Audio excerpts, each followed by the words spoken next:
What the hell are you doing with my kids? Nathan's voice cracked through the garden like thunder. Grace Thompson didn't look up right away.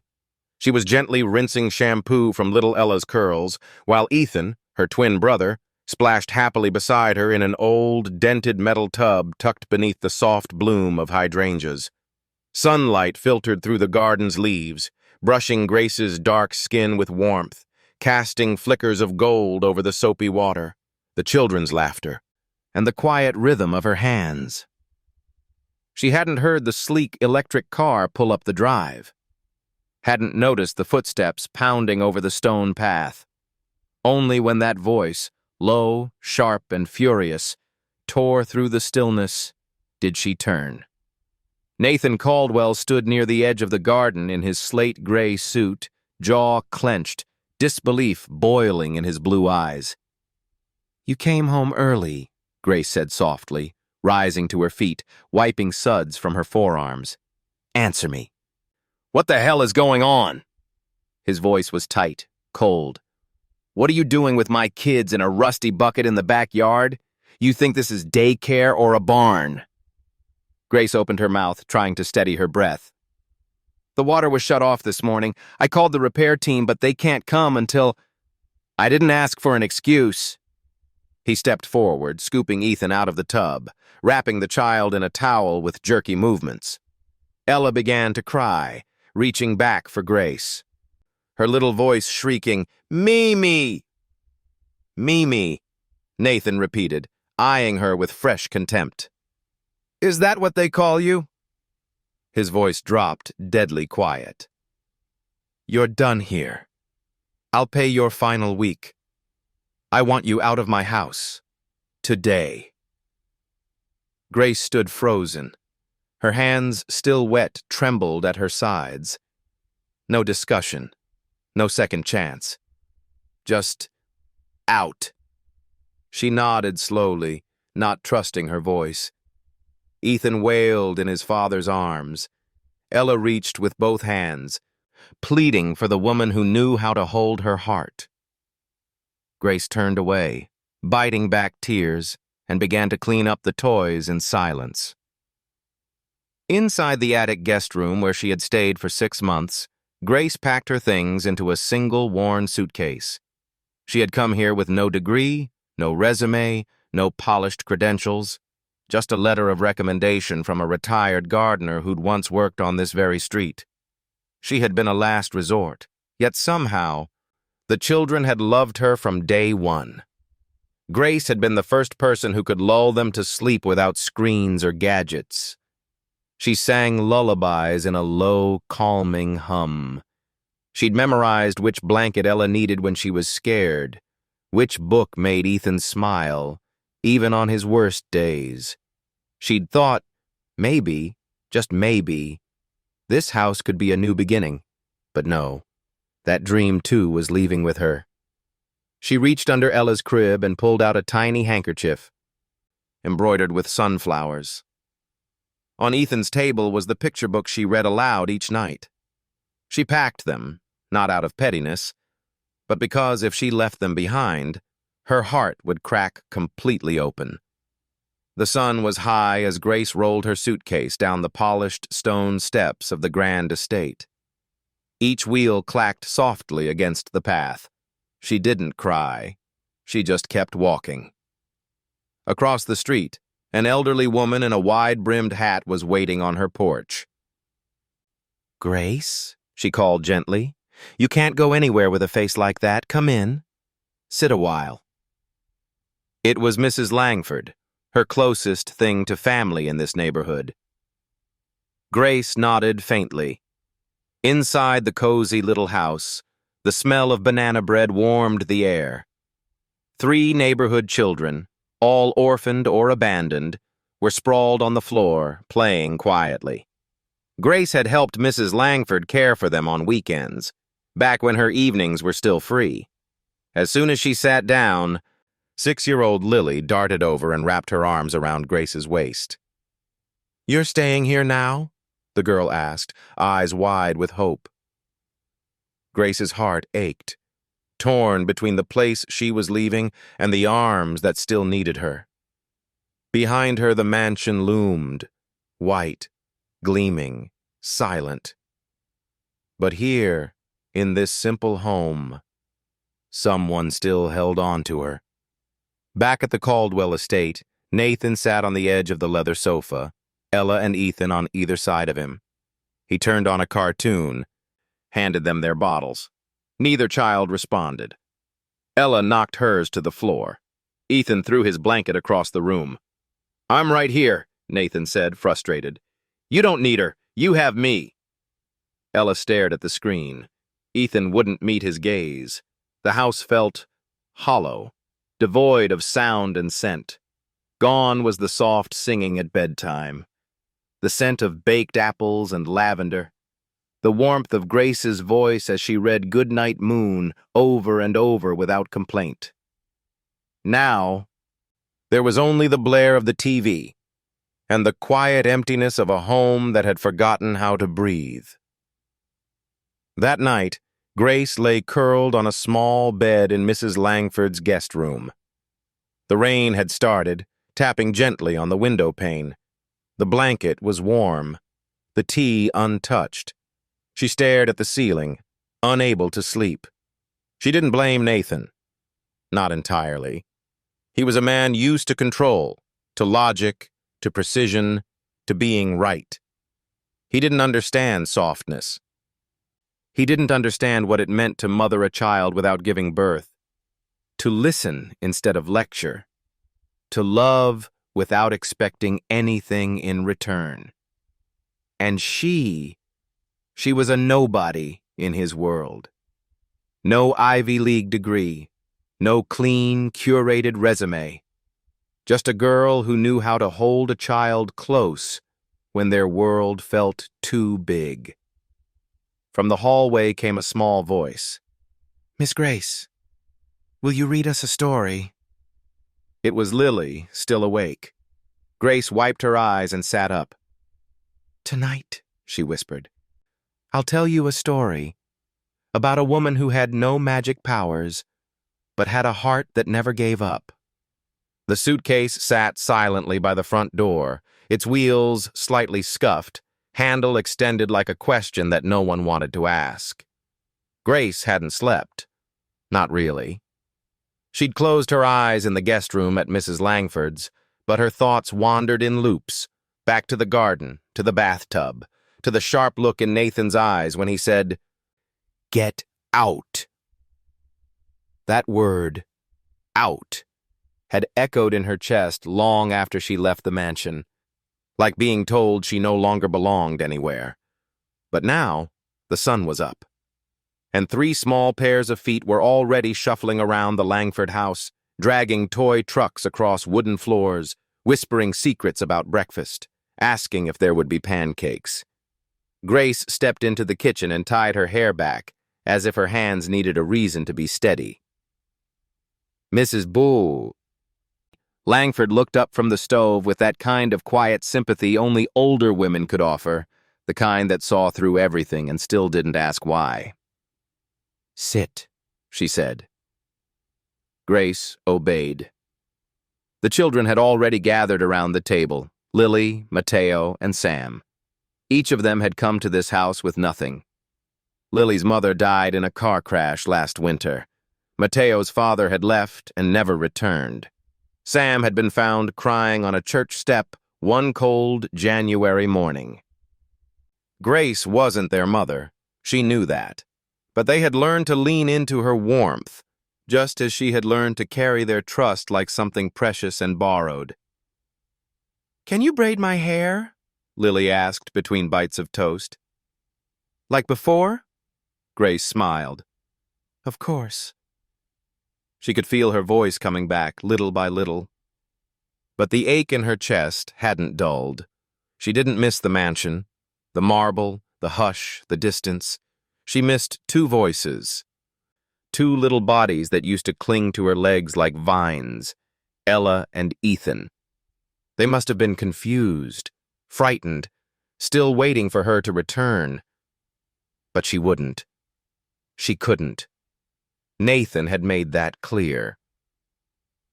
"People like me don't get second chances," she had whispered to herself the night before. And it was true. No degree, no resume. Just instinct, just love. And sometimes the world demanded credentials more than compassion.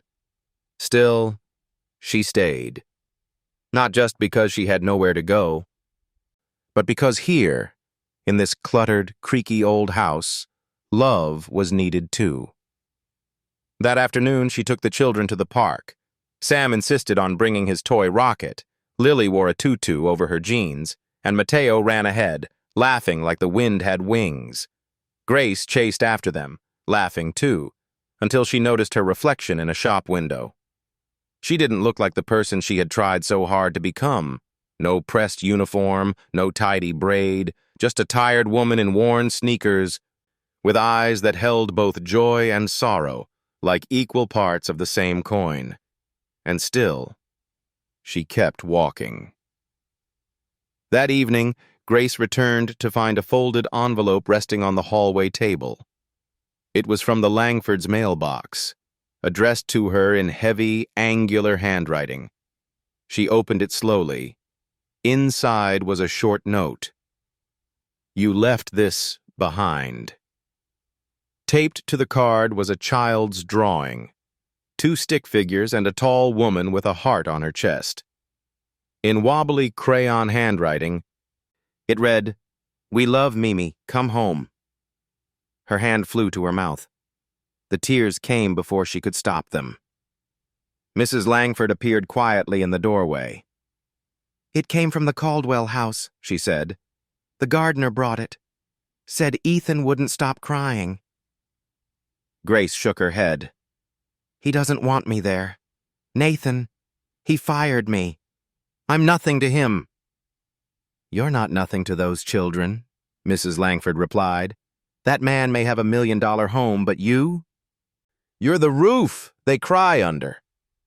Grace sat on the edge of the couch, the drawing still trembling in her hands.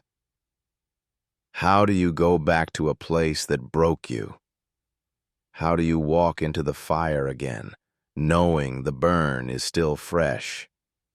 You don't, unless you never left in the first place." That night, while the kids slept, Grace sat in the garden behind the Langford house. It was smaller, messier, but something about it felt like truth. The sunflowers leaned against the fence like tired old men. The air smelled like rosemary and dirt. She sat with her knees pulled to her chest, holding the drawing, whispering words only the moon could hear. "I didn't mean to overstep. I just loved them."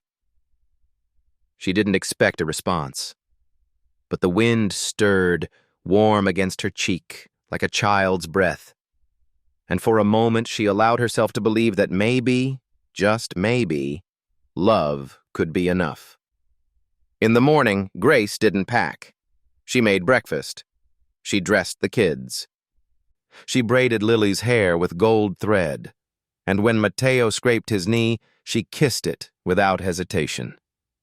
She was not a guest here. She was needed, and she would stay.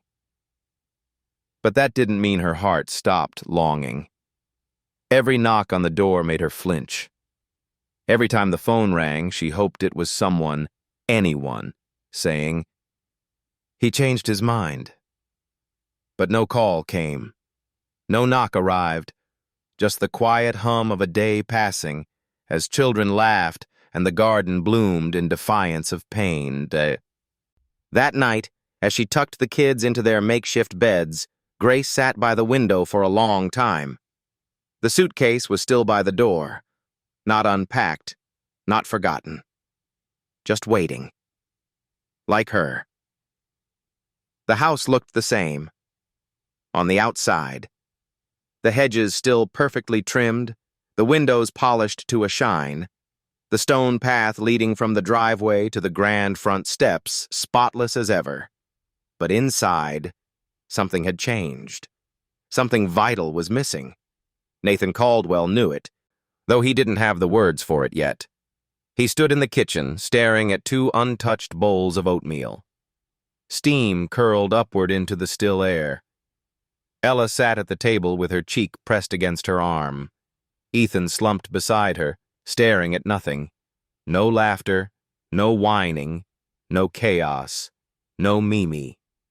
The silence was heavy, not the peaceful kind that comes with quiet mornings, but the kind that presses against the ribs like something forgotten. Nathan stirred his coffee and didn't drink it. He watched his children and didn't speak. It had been 4 days since he fired Grace. 4 days since he made what he thought was a clear decision. Boundaries, order, control. That was what mattered. Not bathtubs in gardens, not barefoot caretakers with big hearts and no credentials, not whatever that was. And yet here he stood, exhausted, frustrated, confused, and alone. He had hired a new nanny the next day, Ms. Kendra, certified, highly recommended, 3 degrees. Fluent in sign language and CPR, she lasted 7 hours. Ella bit her. Ethan locked himself in the closet. Nathan tried again.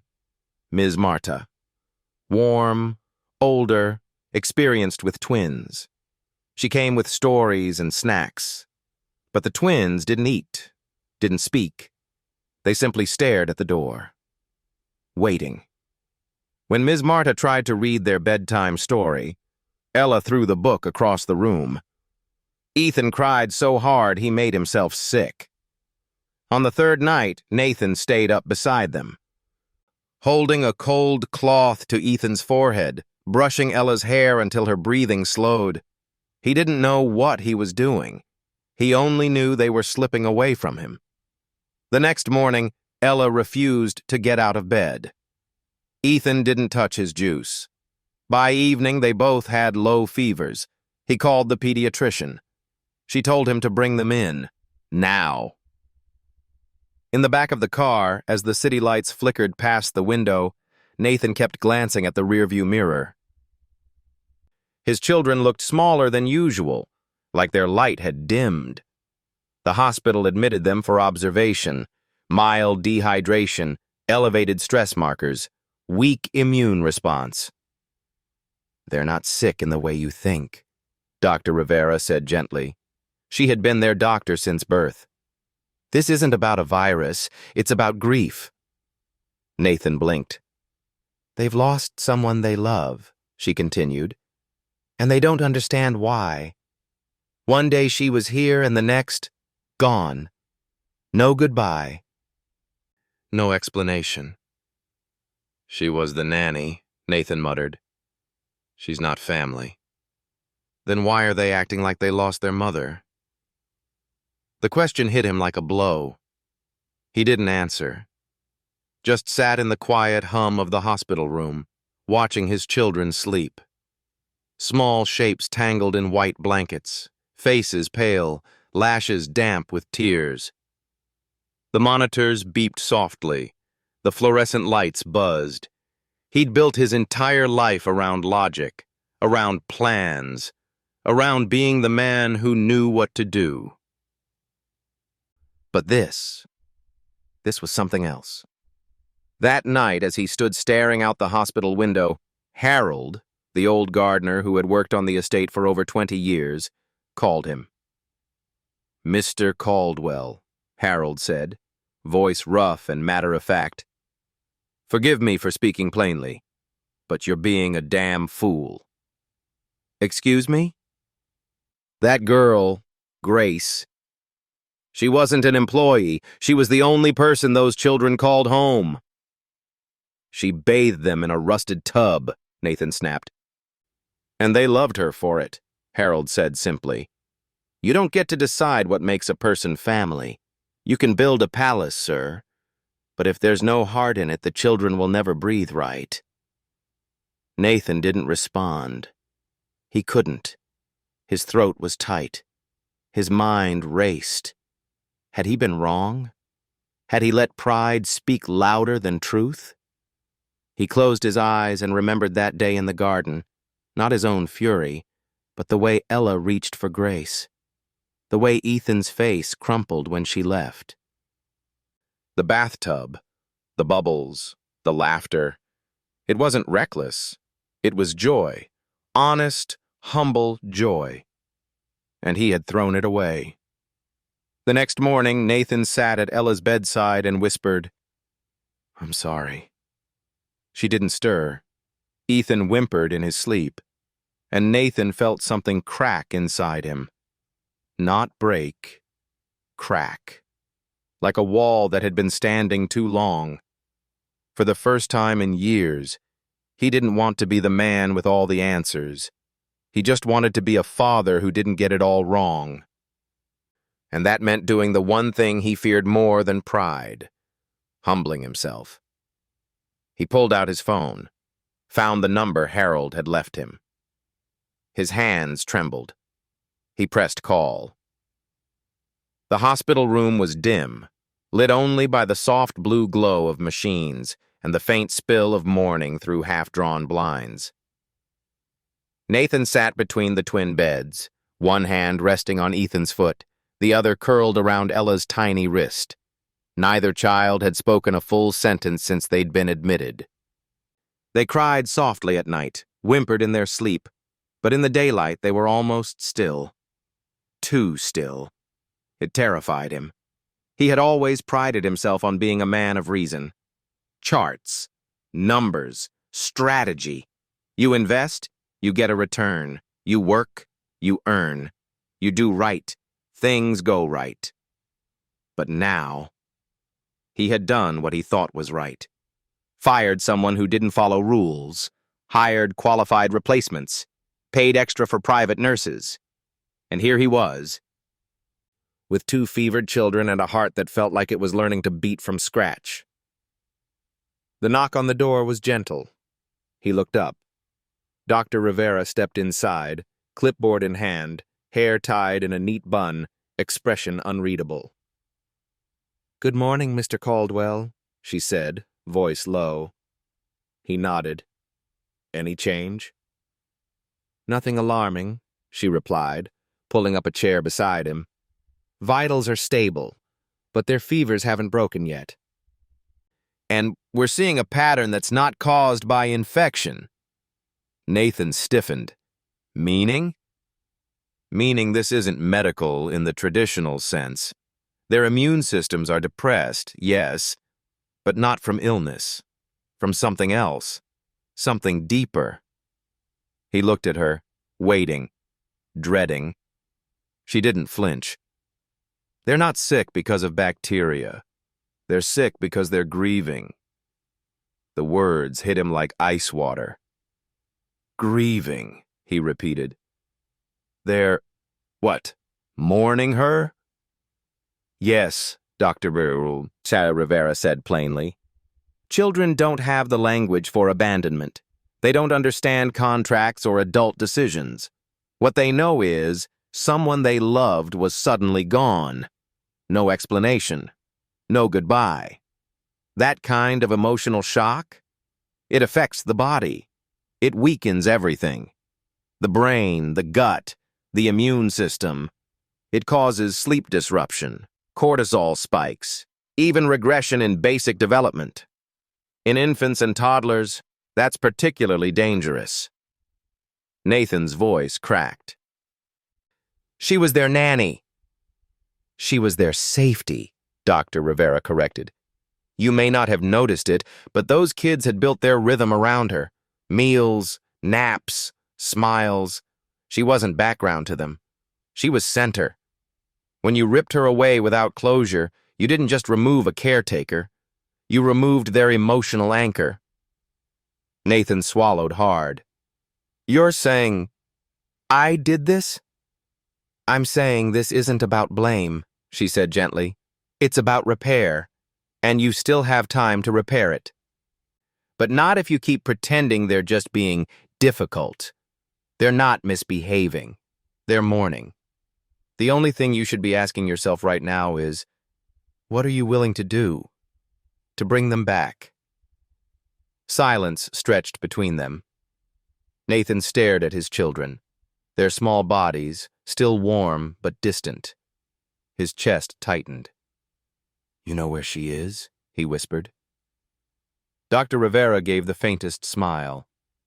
"I do. And I think she's still hoping you'll call." Nathan didn't wait. He stood, kissed Ella's forehead, brushed Ethan's curls, and stepped out into the hallway, phone already shaking in his hand. It rang once, twice, 3 times. Then a voice, breathless, cautious, picked up. "Hello?" "Grace," he said, nearly choking. "It's me." Silence. Not cold, just uncertain. "I know," she replied quietly. I saw the drawing. From Ethan," he added. "He must have sent it somehow, or had someone—" "Harold helped," Grace admitted. "He came by with a shoebox of their toys. Said they kept crying for me." Nathan exhaled. "They're not okay." A pause. "I know," she said. "And neither are you." He nodded, even though she couldn't see it. "I was wrong, Grace. About everything. About you. I let pride speak louder than presence. I thought qualifications meant more than connection." "I don't need you to apologize for me," she said softly. "But they do. They didn't understand. One moment I was there, then I wasn't." His voice cracked. "Would you come see them?" Another pause. Longer this time. He waited. "I'm not ready to forgive you," Grace said finally. "You humiliated me. In front of them. That doesn't vanish overnight." "I know. But I will come. For them.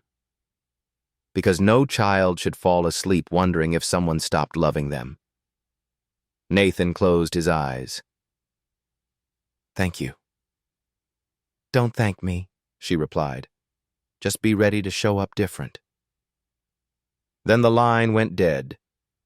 But Nathan didn't feel empty. For the first time in days, he felt breath. A crack of light, a door opening. The hospital hallway had never felt this long. Nathan walked slowly, almost cautiously, like the air itself had turned heavier. His polished shoes no longer echoed with confidence. They whispered. 1 floor down, past the nurse's station, and the quiet hum of vending machines. He stepped into the small parents' lounge and sat in the corner, not because he needed coffee, but because he needed somewhere to fall apart. No assistants, no boardroom. No quarterly forecasts, just 4 white walls, a flickering fluorescent light, and a silence that threatened to swallow him whole. For years, Nathan had lived by structure. Rise at 5, emails by 6, meetings stacked back-to-back until dinner, which he often missed. His life was optimized, scheduled, ruthlessly efficient. But none of that helped him now. There were no slides to present, no budget to cut, no competitor to outmaneuver. Only 2 small, sleeping children with cracked hearts and low fevers, and the aching truth that he had caused both. His hands trembled. He tried to steady them by gripping the edge of the table, but even that felt like pretending. The image of Grace wouldn't leave him. The bathtub. Her calm voice. The way she used to sing softly in the evenings, holding 1 twin on each side as if the world couldn't touch them when they were close to her chest. She hadn't just watched them. She had known them. Known which twin liked the green spoon, which lullaby to hum when the rain started. She knew their rhythm. She had become their rhythm. And Nathan, in his arrogance, had torn that away. Because of pride, because of image. because she used a metal tub in a garden and he couldn't see past the optics. He ran both hands over his face and let out a sound he hadn't made in years, a raw, half-choked sob, one that didn't care who heard, but no one did. The room was empty, just him and the weight of the lesson he had waited too long to learn. He stayed like that for what felt like hours. At some point, a nurse gently tapped the door and told him Ella was asking for water. He nodded and followed, heart still fractured but moving. In the room, he held the cup to her lips, whispered, "Mimi's coming soon." Her lashes fluttered, and for the first time in days, she blinked, really blinked, and nodded. Nathan sat beside the bed. He didn't try to fix, didn't try to explain. He just stayed. That night, while the twins slept, he called Harold. The old gardener answered on the first ring. "She said yes," Nathan whispered. "She's coming tomorrow." "Good," Harold said gruffly. "But she's not coming for you, don't forget that." "I won't," Nathan replied. "You were right. She's not the help. She's the heart." Silence passed between them. Then Harold spoke again.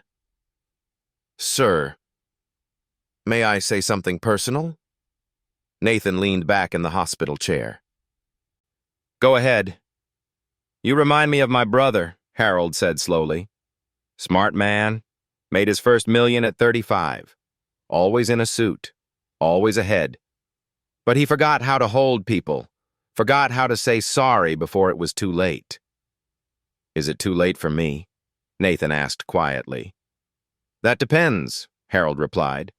"Not on what you say, but on how you show up from now on." Nathan ended the call and stared at the small couch in the corner of the room. He didn't return to his condo. He didn't send for staff. He laid down there in the blue light of the monitor, beside the steady breaths of his children, and let the hum of machines become his lullaby. Morning came, and with it, the scent of antiseptic and oatmeal trays. And then, footsteps. Familiar ones. Softer than sneakers. Slower than heels. He looked up. Grace stood at the door. No makeup, no jewelry, just her, wearing the same calm he once mistook for smallness. But it wasn't small. It was strength. And it filled the room before she even spoke. Nathan stood, heart pounding. "They're asleep," he said quickly, as if the words could buy him time. "But they know you're coming." Grace didn't answer right away. She looked at the machines, at the walls, then finally, at him. "You look tired," she said. "I am." "Good," she replied. "That means you've been here." "Every night," he whispered. "I didn't know how else to say I'm sorry." She didn't cry. She didn't soften. But something behind her eyes shifted. "Let me see them," she said. Nathan stepped aside. She moved like a wave, quiet, steady, full of memory. And when she reached the beds, both children stirred. Ella blinked. Ethan whimpered. Then, with no warning, both sat up and reached out, voices barely above breath. "Mimi?" Grace rushed forward, tears finally breaking. She gathered them into her arms, held them as they buried their faces in her chest, and whispered, "I'm here. I never stopped loving you." Nathan stood in the corner, hands clenched, jaw tight, watching the moment unfold like something sacred. And he understood then, more clearly than ever, biology doesn't define love. Presence does. Consistency does. Grace had given them what he never could, a sense of being known, of being safe. And he had tried to fire that. He had nearly lost everything trying to stay in control. But love, real love, was never about control. It was about surrender. And finally, he was learning how to let go. He stood at the gate for almost 5 minutes before he could knock. Nathan Caldwell, the man who once spoke to governors without blinking, who had silenced boardrooms with a single glance, was now nervously shifting his weight between polished shoes, holding a paper bag in one hand and an apology that had taken him days to shape in the other. The cottage was smaller than he remembered. Grace had once described it as borrowed peace, and now he understood why. The roof was crooked, the garden untamed, but lining the edge of the white wooden fence were the same purple flowers she once told him she planted with the neighborhood children. Lavender mostly, with some tiny pansies growing wild between the cracks. They were overgrown now, bending in the wind like gentle old women whispering secrets. He raised his hand and knocked. The door opened before he could lower it. "Mrs. Beeks?" Langford stood there, eyes narrowed, apron still on. "She doesn't want to see you," she said, voice flat. Nathan nodded. "I figured." "Then why are you here?" "Because I need to say it anyway." The older woman tilted her head. "You're a little late for that." "Better late than never," he replied softly. "Please." A long pause. Then, with a sigh that sounded like reluctant grace, she stepped aside. "She's in the back." Nathan walked through the modest house quietly. The floorboards creaked under his steps. Pictures of children, some familiar, some not, lined the walls. Crayon drawings hung beside faded Polaroids. He recognized Mateo, Lily, Sam. Children Grace had taken in like lost feathers caught in her palms. She never asked for attention. She never asked for credit. She just loved. Quietly, fully, and without condition. Out back, the sunlight was warmer than usual. Or maybe it was just her. Grace was sitting on a folding chair near the garden, a child asleep on her lap. She was humming something, wordless, slow, and braiding a daisy chain with one hand while gently rocking the boy with the other. She didn't look up. "He's asleep," she said without turning. "I know," Nathan whispered. "I didn't come to wake anyone. I came to say I was wrong." Still, she didn't move. The only sound was the rustle of lavender in the breeze and the quiet breath of the sleeping child. Nathan stepped forward. "You gave them life, Grace. Not just food and naps. You gave them something I didn't even know they needed." "Safety," she said. "That's the word you're looking for." He nodded. "Yes, that. And love. And presence. And music in the kitchen. And patience. And quiet mornings that didn't ask for anything back." She finally looked up. Her eyes were tired, not from lack of sleep, but from too many days of being misunderstood. "You shamed me," she said, voice even. "In front of them." "In front of God." "I know. You didn't just fire me, Nathan. You made me feel small, like my love was dirty, like the way I mothered them wasn't enough because it didn't look like yours." His throat tightened. "It was more than enough. I just didn't know how to see it.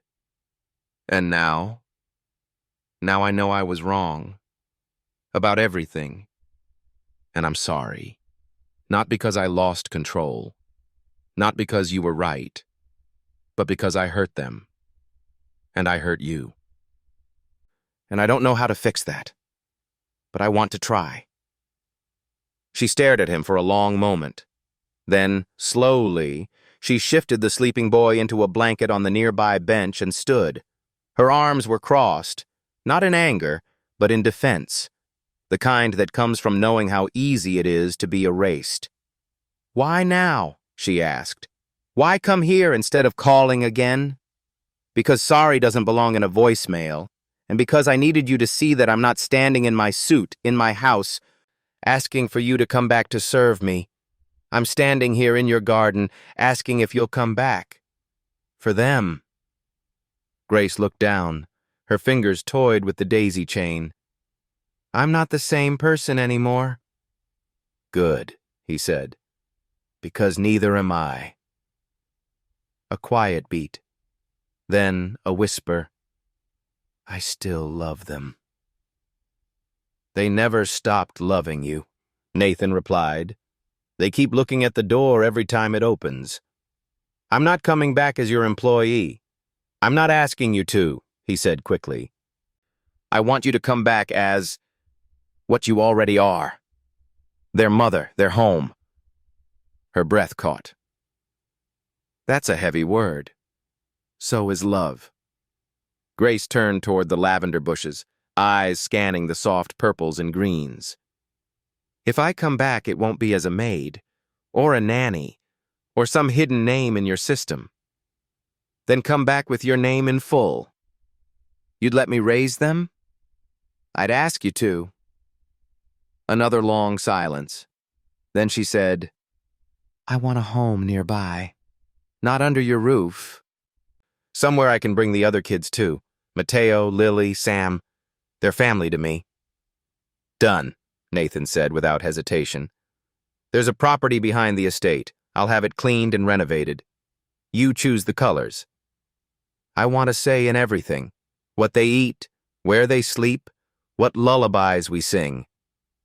Grace, he said gently, you already do. She blinked slowly, and for the first time since the garden incident, she exhaled like someone who had been holding her breath for too many weeks. Okay, she said, but not because you asked, because I miss them. That's the best reason there is. As the sun dipped lower, she picked up the sleeping child again and nodded toward the side gate. I'll visit them tonight. But this isn't about you and me. Not yet. Understood, Nathan said, stepping back. I'll walk behind you. Good, she said. That's where you need to start. The hallway outside the pediatric wing smelled faintly of disinfectant and warm applesauce. Grace had walked this stretch many times before, back when she brought the twins in for checkups or when Ethan had that mild allergy scare. But today felt different. Today, each step echoed with something heavier. Not fear, not even anger, but something she hadn't allowed herself to feel in weeks. Hope. She hadn't dressed up. She didn't do her hair. She wore the same soft sweater she used to wear during bedtime stories and the sneakers the twins once painted on with washable markers. She hadn't bothered to clean them off. Part of her didn't want to. That mess, that color, that memory. It had once meant she belonged. Nathan walked a few respectful steps behind her, silent. Not leading, not controlling, just present. He didn't speak when she stopped at the room's door. He didn't try to open it for her.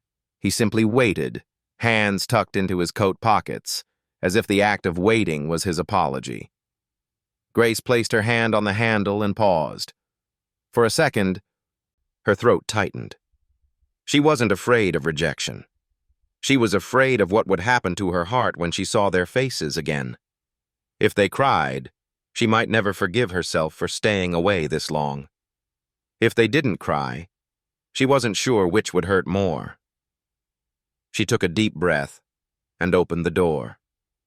The room was quiet, except for the gentle beeping of machines and the low murmur of a cartoon playing on mute. Ella lay curled beneath a hospital blanket, thumb in her mouth, eyes half closed.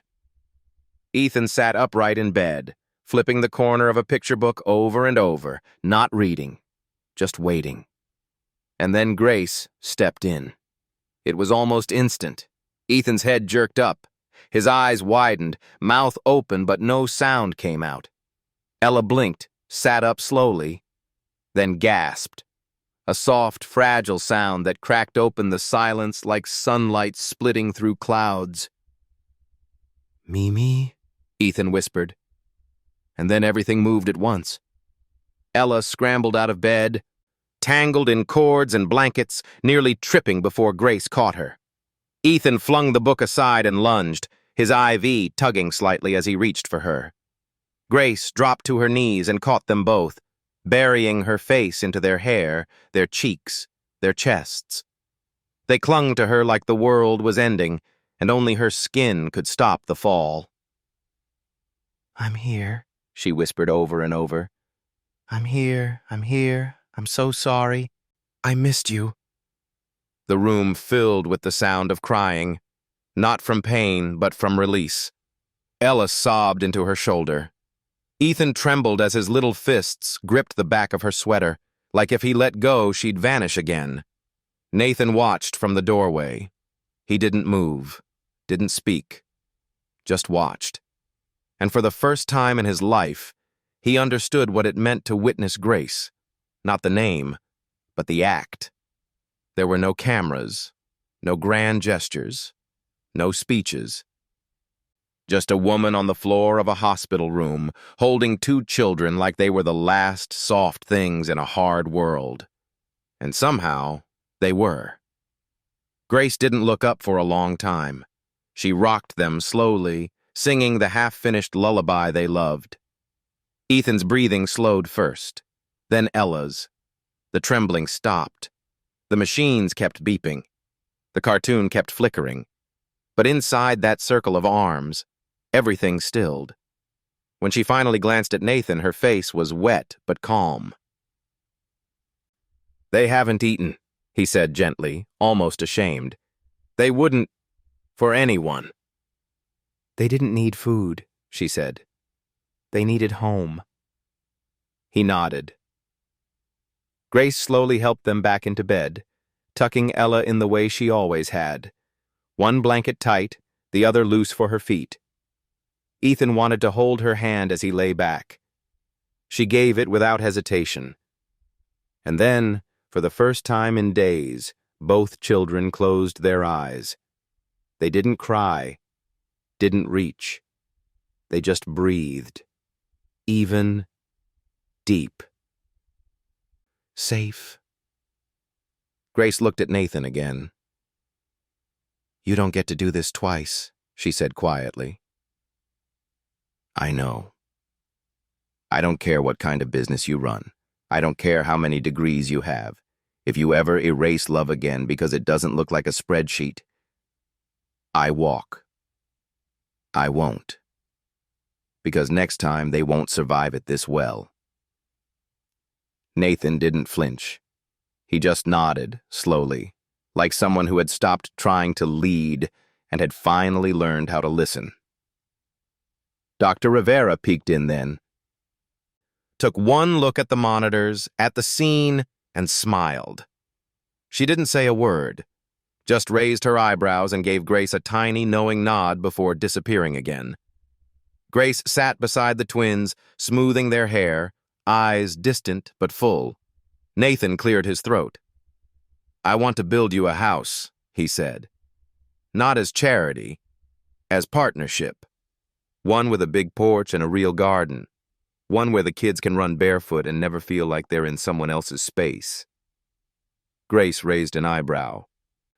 "You don't owe me a house." "I don't," he agreed. "But I owe them a life. And you're the only one who's ever shown me what that really means." Silence hung for a beat. Then Grace whispered, "Then start by planting lavender." Nathan smiled. Not a business smile, not a press smile. Just a man, quiet, changed, and grateful. "I'll bring the seeds myself." Grace looked down at the twins, their hands still wrapped around hers. Their breathing matched hers. And finally, after all the chaos, all the hurt, all the doubt, she whispered 4 simple words, not to him, but to herself. "They're okay again now." And they were.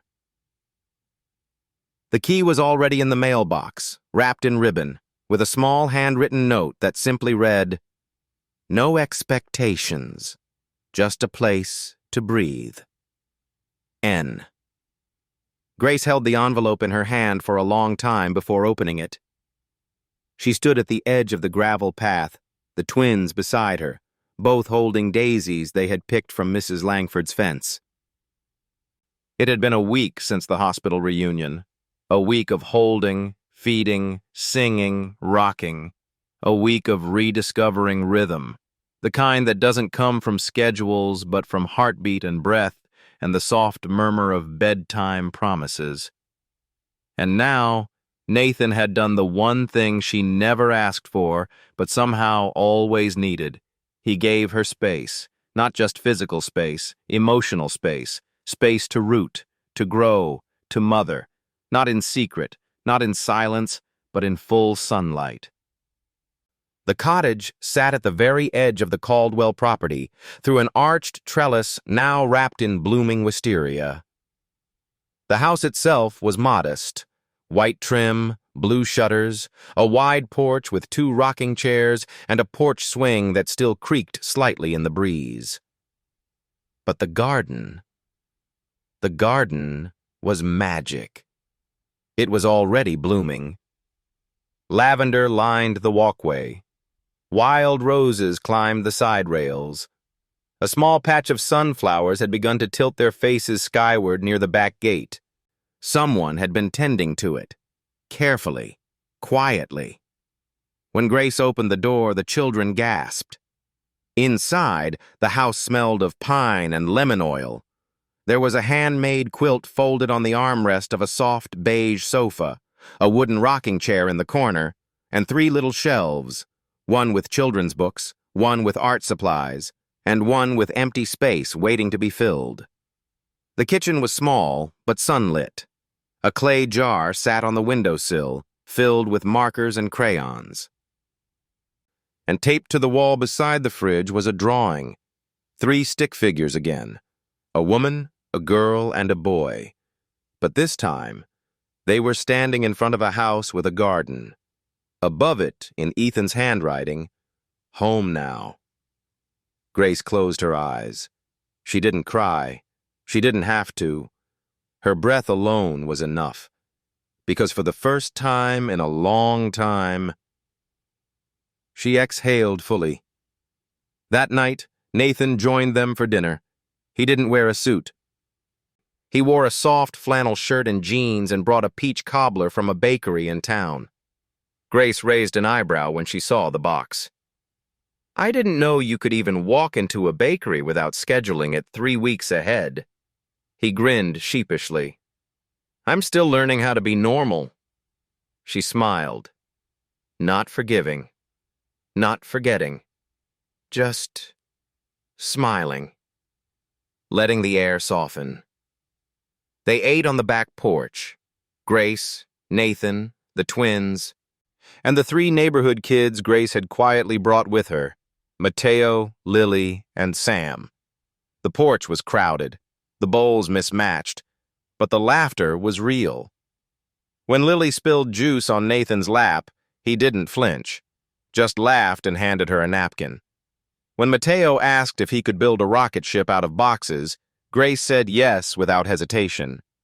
And when Ethan curled into her side and asked, "Can Mr. Nathan stay here too?"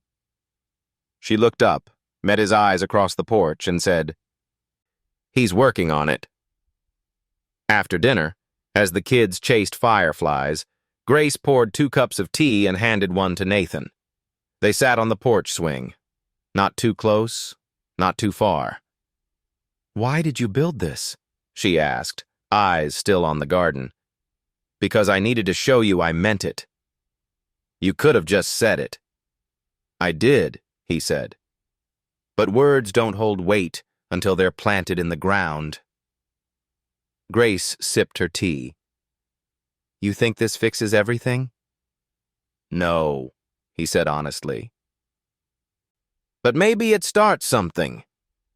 The porch light flickered gently. Mateo was now wearing the firefly jar like a crown. Lily was teaching Ella how to dance barefoot. Ethan had climbed into the porch swing beside them, resting his head against Grace's arm.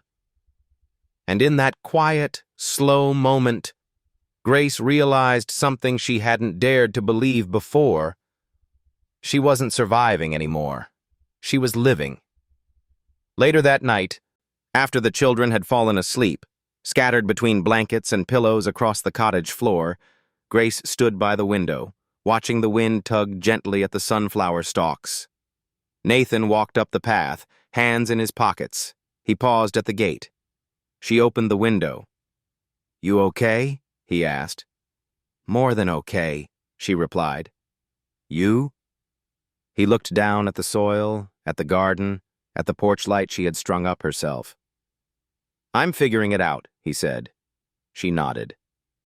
"That's a start." And she meant it. Because love, real love, doesn't return in grand gestures.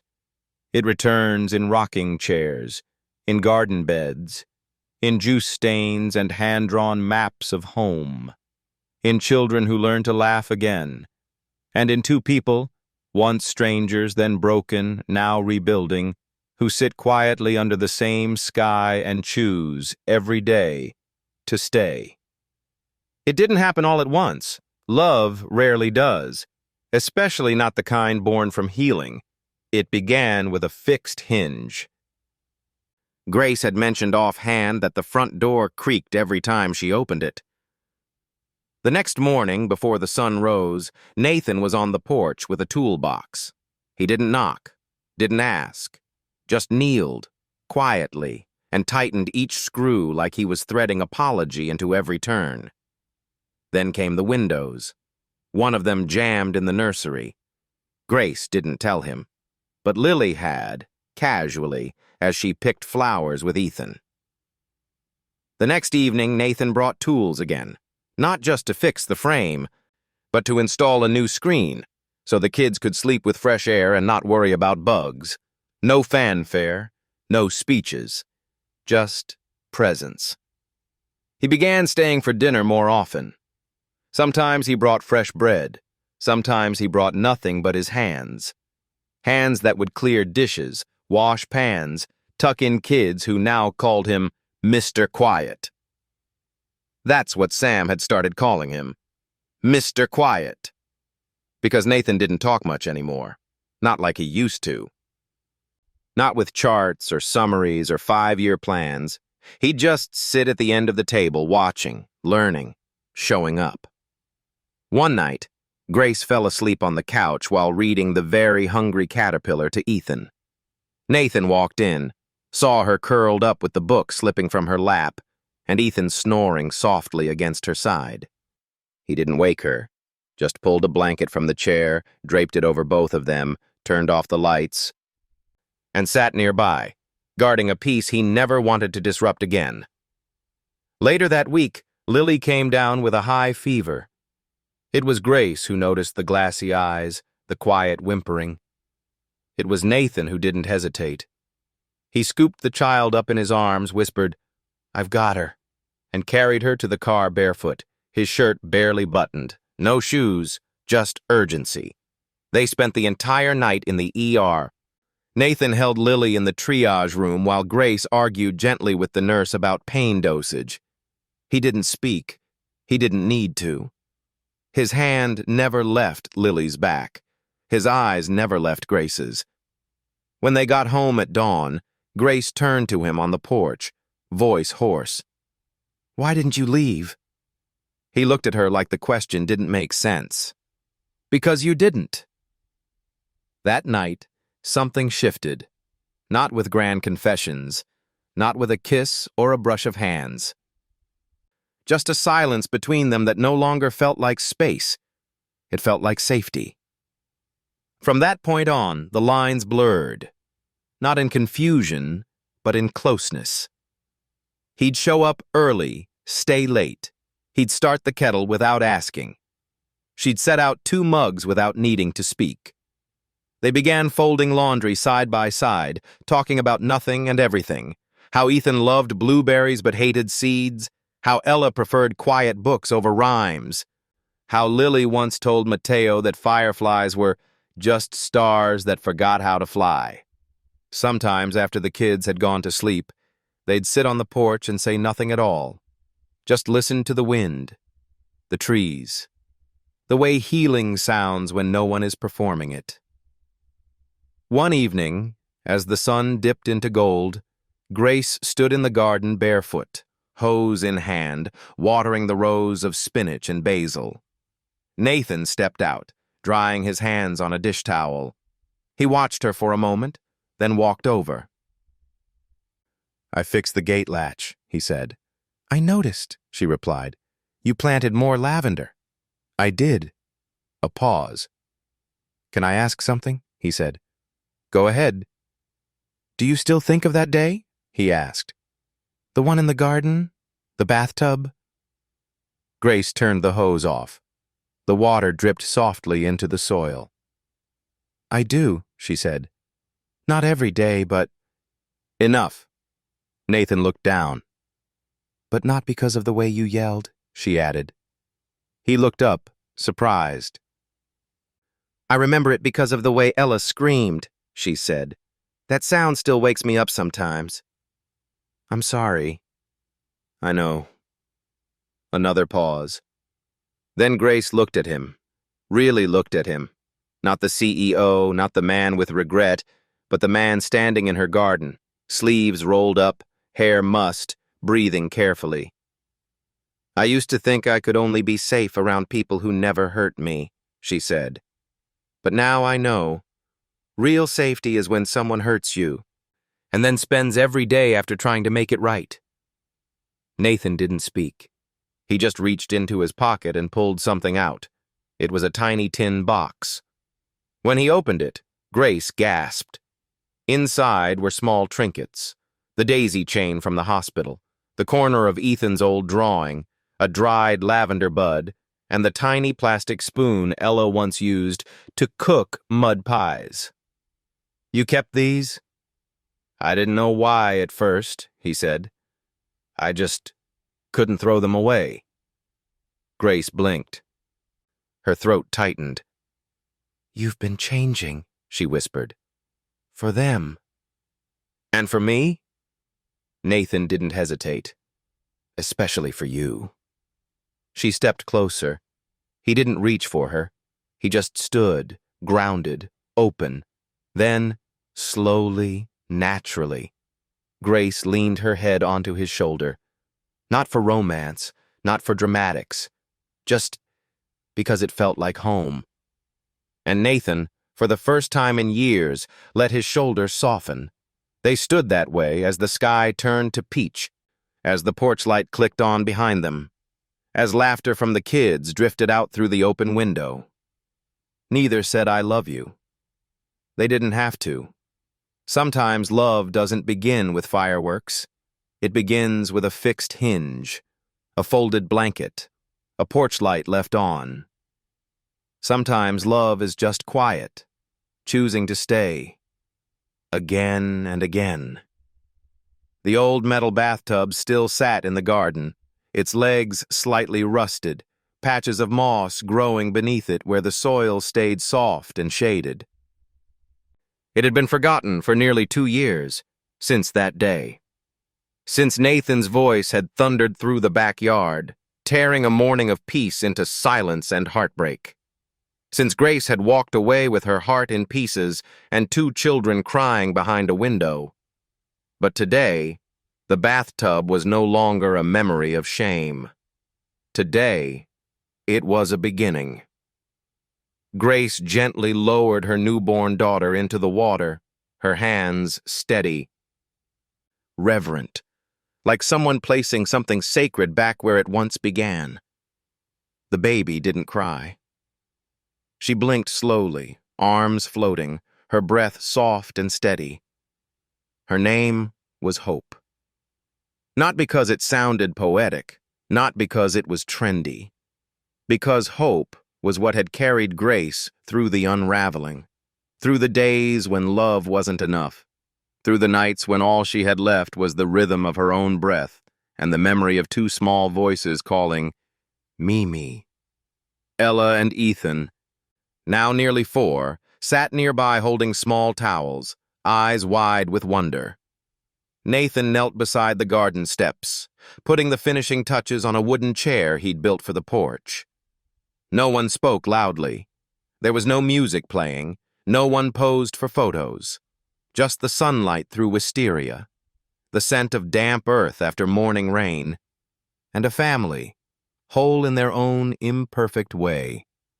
Grace dipped her hand into the bath and gently poured warm water across her daughter's chest. "You know," she whispered, "Mommy once got fired for using this very tub." Hope kicked her legs and sent a tiny splash across Grace's wrist. She laughed, a soft, open sound that echoed across the lavender and basil rose. Ella leaned in. "Mommy, I remember when you used to sing to us in the bathtub." "Yeah," Ethan added. "You used to do the duck song." Grace smiled. "I still know every word." From behind them, Nathan chuckled as he stood and brushed sawdust from his jeans.